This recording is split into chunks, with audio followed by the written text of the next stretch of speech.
Bienvenue dans Entre les lignes, un rendez-vous exclusif signé Kobo by Fnac afin de promouvoir la lecture numérique spéciale Polar. Rendez-vous en fin de vidéo pour participer à notre jeu concours et gagner une liseuse Kobo Libracolor avec stylus et son étui de protection signé par Franck Tillier. Bonjour, je suis Franck Tillier, auteur de Polar. Je suis aujourd'hui ici avec les équipes Kobo et Fnac pour vous parler de mon dernier roman à retardement. Nous allons parler écriture, suspense, frisson, technique d'écriture. Et j'aurai une petite surprise pour vous à la fin.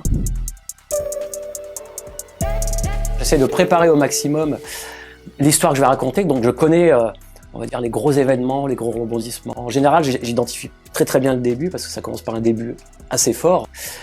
Puis après, j'ai des projections comme ça, des événements qui vont se passer et qui s'espacent au fur et à mesure. Plus je me rapproche de la fin et plus c'est flou, mais quand même j'ai une idée de la trajectoire. Donc j'essaye d'aller le plus loin possible comme ça. Quand c'est un roman policier dans lequel il y a un crime, il y a forcément un tueur. Je sais pourquoi ce tueur existe, pourquoi il a tué. Et je me dis à la fin, voilà, on va l'attraper. Le but du roman, c'est de révéler ça. Alors je sais pas exactement comment ça va se terminer, s'ils vont l'attraper, à quel endroit, à quel moment. Mais en tout cas, je sais que j'aurai à révéler cette, ce qui fait que le livre existe en définitive. Vous savez, c'est un peu comme un alpiniste qui grimpe le Mont Blanc, il grimpe une première fois, il a plein de sensations, c'est génial. Il redescend du Mont Blanc, puis à peine redescendu, il dit « Allez, j'y retourne parce que c'était tellement bien ». Et en fait, c'est un peu ça l'écriture, c'est-à-dire que c'est à chaque fois, on escalade une montagne, mais on y retourne parce qu'il y a toute l'adrénaline au moment où on crée, où on invente et on fait vivre les personnages. C'est toujours un immense plaisir parce c'est un travail quand même très conséquent, et surtout c'est de se dire on est allé au bout, parce que c'est dans le polar, dans le thriller, la fin est extrêmement importante. Les gens qui lisent attendent cette fin avec grande impatience, et quand ils débutent le livre, ils voudraient déjà quasiment être à la fin, et donc il faut que cette fin soit à la hauteur. Alors moi, ça dépend. En général, c'est 2-3 mois. C'est-à-dire que quand je termine un livre, on n'a plus rien à faire concrètement. C'est le lendemain, je me lève pareil, je vais à mon bureau, puis je me dis mais j'ai rien à faire. En fait, j'ai terminé. L'arrivée du livre, c'est quelque chose qu'on ne contrôle pas évidemment. Il n'y a pas de règles, il n'y a pas de secret. Moi, en général, pour essayer de trouver une idée, je fais des recherches, donc j'ignore ce que je cherche. C'est-à-dire, je vais aller un peu au hasard. Il y a des sujets, hop, je vais entendre un sujet, dire ah mais c'est intéressant. Je vais aller creuser un peu, je vais acheter les livres en rapport, et puis je vais lire, je vais creuser. Si ça me parle, je vais aller un peu plus loin, et si ça me parle pas, je mets à la poubelle, je change. Mais c'est une phase extrêmement importante puisque ce sont les fondations du futur roman. Moi, j'aime bien être au calme, vraiment dans mon bureau. Il y a une espèce de fait d'être rassuré, d'être toujours dans le même environnement.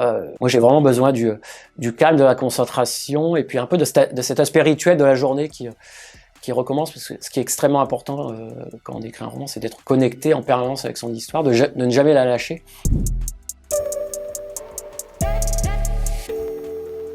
Quand on écrit du roman policier, il y a un crime au début, souvent, donc il y a un passage à l'acte. Il y a quelqu'un qui avait une vie, on va dire, qui peut être complètement normale, et qui d'un seul coup se met à accomplir cet acte incroyable et anormal. Et moi, ça m'a toujours intéressé d'essayer de comprendre ce qui pouvait se passer dans la tête de quelqu'un qui, à un moment donné de sa vie, va commettre un crime.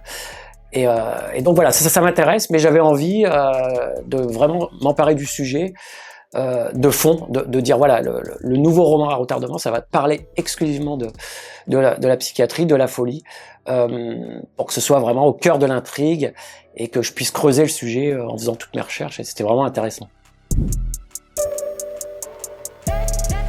J'ai eu l'opportunité d'aller dans une unité pour malades difficiles. Donc une UMD, c'est un lieu, c'est le lieu le plus fermé de la psychiatrie. Il n'y en a que 11 en France, et il y a très peu de patients à l'intérieur. Donc j'avais une image très noire de ce lieu. Parfois, j'avais regardé quelques petits reportages qui sont toujours très sensationnels, avec des gens qui hurlent, dont on se dit ils vont nous tuer si on rentre à l'intérieur.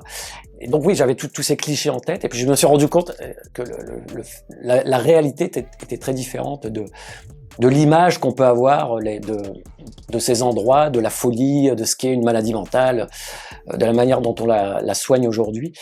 Et c'est ce que j'essaie de retranscrire dans le roman, c'est vraiment de garder d'être le plus proche possible de ce qu'est la folie aujourd'hui, de comment on l'appréhende, comment on la traite, et sans rentrer justement dans le sensationnalisme.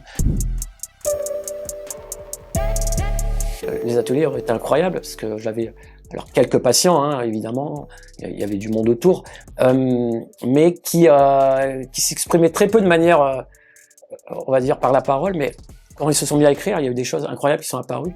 Et donc ça montre bien le pouvoir un peu de l'art, de l'écriture, un peu comme un moyen de s'exprimer aussi. Et évidemment, après, au-delà des ateliers, j'ai pu échanger avec les patients, avec certains d'entre eux, ce qui était important pour moi, parce que je voulais comprendre aussi ce qu'était une schizophrénie, ce qu'était la maladie psychique, et ce qu'on ressent quand on est prisonnier comme ça, à la fois de sa maladie, à la fois d'un lieu, en fait, hein, parce que l'UMD, c'est une unité fermée, ils n'en sortent pas. Et ça me permet de créer des bons personnages et puis d'être le plus réaliste possible.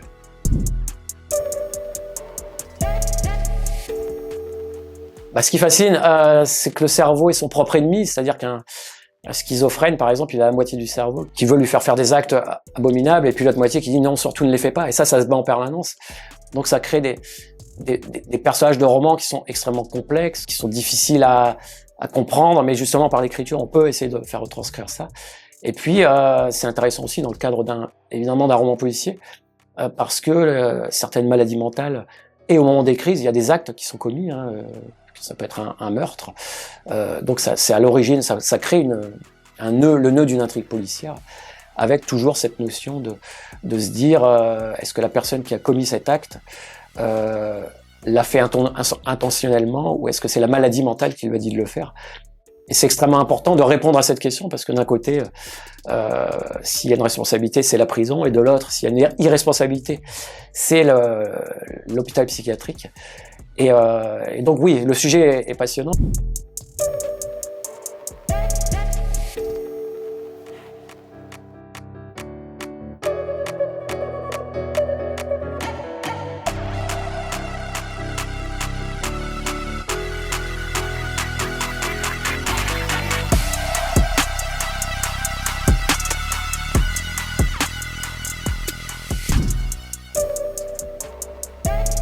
Oui, alors le premier, c'est Misery de Stephen King. Stephen King qui est l'auteur de mon adolescence. C'est avec lui que je me suis plongé dans les thrillers, dans les histoires d'horreur. Misery, c'est l'histoire d'un homme, d'un écrivain qui se retrouve enfermé dans une chambre par une infirmière qui a une petite case en moins, et qui va le forcer à réécrire un livre parce qu'elle est complètement fan de ses livres. C'est une histoire d'enfermement absolument incroyable, le huis clos par excellence, qui m'a beaucoup marqué. 30 ans plus tard, j'ai encore des images très fortes de ce livre. C'est un vrai conseil de lecture, un coup de cœur pour tous ceux qui aiment vraiment se faire peur, parce que c'est vraiment, c'est même pas du thriller, c'est vraiment la sensation de peur, de se dire qu'est-ce qui va arriver à ce personnage. On ressent l'angoisse, et puis c'est Stephen King quand même, qui est un des plus grands auteurs de terreur d'aujourd'hui. Et le deuxième choix, c'est La Route de Cormac McCarthy. La Route, alors c'est un roman qui m'a vraiment marqué. Déjà le style d'écriture, il est absolument incroyable, très poétique, vraiment particulier. Enfin, il a une vraie patte. C'est l'histoire d'un père et de son fils qui vont cheminer tout au long du livre, le long d'une route, pour essayer d'aller vers un endroit qui serait un peu mieux que l'endroit où il se trouve. Il faut savoir que ça se passe après que le monde a été dévasté, hein. Il y a eu on ne sait pas trop ce qui s'est passé, une explosion. Enfin, le monde est réduit à néant, en cendres. Et il y a plein de dangers autour de cette route. Il y a des bandes qui se créent. Il y a presque c'est un monde de prédateurs. Et ce père fait tout pour défendre son fils. Et ça génère des émotions incroyables. Ça donne envie de pleurer, de rire. C'est ce que j'attends toujours d'une lecture, c'est qu'elle suscite ce genre d'émotions. Et vraiment, c'est un grand livre, donc je le conseille. Et puis, quand on aime un peu le thriller aussi, il y a quand même une tension forte dans le roman, donc ça se lit vraiment facilement.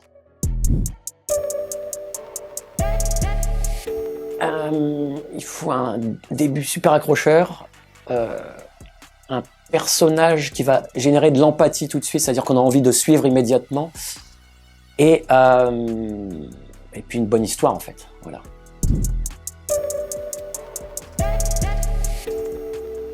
En tant qu'auteur, j'aime pas qu'on fasse ça sur mes livres, donc je suis contre. Pour. Il y a beaucoup de livres à lire, donc si ça nous plaît pas, on change. Ouais, ça m'est arrivé d'en faire. La reine du crime, Agatha Christie. Pau. Un grand G. Bonne Girl, j'aime bien. Impossible de choisir. Seven. Ah non, je peux pas répondre à ça. Ne plus jamais écrire, parce que je peux continuer à écrire, au moins je pourrais lire mes propres livres, donc je peux faire les deux en fait.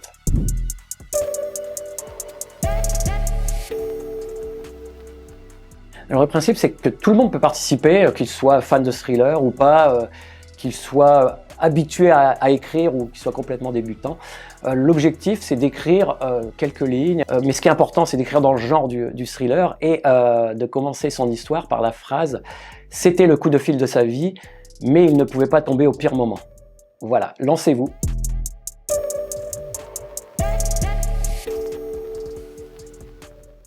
Je dirais que le critère, c'est un critère de lecteur, hein, c'est-à-dire on découvre ce texte et puis on doit se dire en lisant ce début, cette histoire-là, j'ai vraiment envie de découvrir la suite. Donc voilà, soyez percutants, écrivez-nous un bon début d'histoire et puis j'espère que vous allez nous séduire. Pour participer, scannez les QR codes affichés à l'écran. À gagner, une liseuse Kobo Libracolor avec stylus, son étui de protection signé par Franck Tillier et sa nouvelle sortie e-book à retardement.